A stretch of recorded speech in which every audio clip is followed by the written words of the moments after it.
Well, it's been very interesting because recently somebody asked me the definition of entrepreneur. Now, it means a lot of different things. You have to have an idea, you have to never quit, you have to do a lot of different things. But something I've added over the course of the last few years, you have to be able to withstand pressure. I know a lot of people that are very smart, that have great ideas, everything's good, but they can't handle pressure. And if you can't handle pressure, you cannot be a great entrepreneur. I think you almost have to thrive on it. You know, like you say, you have to do what you love. But I think I do it, there's a lot of things that I do and you do, I don't love. I do it because of the challenge of it. Because without that, I do it for the pressure. It makes me stronger, better, smarter.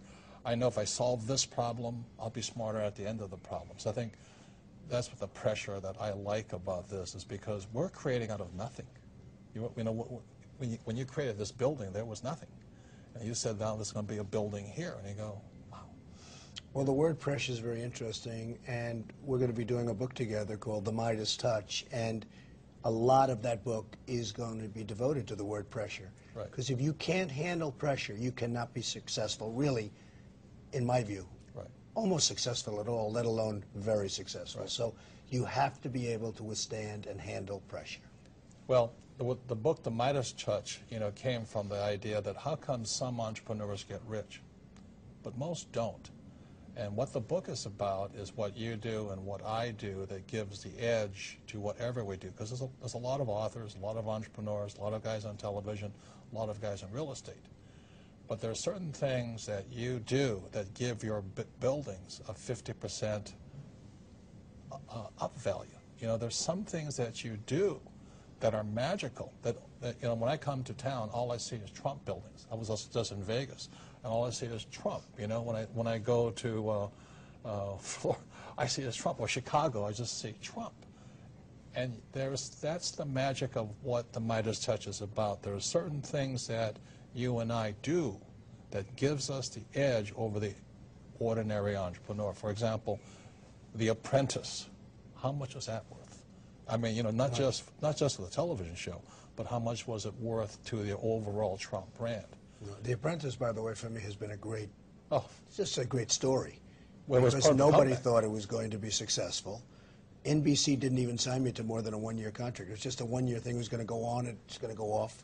Like most shows, 97% of the shows that go on television fail. And The Apprentice was going to be, you know, a one-time shot. It was going to go on. It was going to get a couple of people. In the meantime, we've had 15 copies of The Apprentice. Many entrepreneurs, many great entrepreneurs copied it and failed. Right. And it's been a tremendous success, and now goes on again right after the Super Bowl. So that's been fun. It's fun when they tell you it can't make it. And that's what an entrepreneur does. I love it. It makes life much more exciting. But The Apprentice has been so much fun for me, and especially knowing that it wasn't going to make it, and then it becomes the #1 show on television. So it really has been a lot of fun. Right. And that, again, the Midas Touch goes back to you have a television show. I have my little public television shows. But when you write a book, it goes to a bestseller. When I write a book, it goes to a bestseller. That's the Midas Touch. And Robert, remember this. You wrote one of the biggest selling books of all time. Personal finance, right. Right. And who the hell knows who you are? Who knows you? Who knows this guy? But now they know him. And well, I think I helped you. You did, yes. You know, it was very interesting. Larry King is a great guy, and he wants me on his show all the time, only because I get ratings. If I didn't get ratings, forget it. And one day Robert's up in my office, and he hears me telling Larry, I will not do your show. And Larry is a very persistent guy. Please do it, because I get ratings. Please do it, please do it. And that was the end. I said, I'm not doing it. And then Robert said to me, I've never been able to get on Larry King. I've never, ever, with this huge book, he's never been able to get on. And I called Larry back. I said, you know what, I'll do your show. Because I realized all of a sudden, in other words, you made me appreciate what I had. Yes, that's part of the Midas Touch. That's part of the Midas Touch, but you have it also. Well, thank you.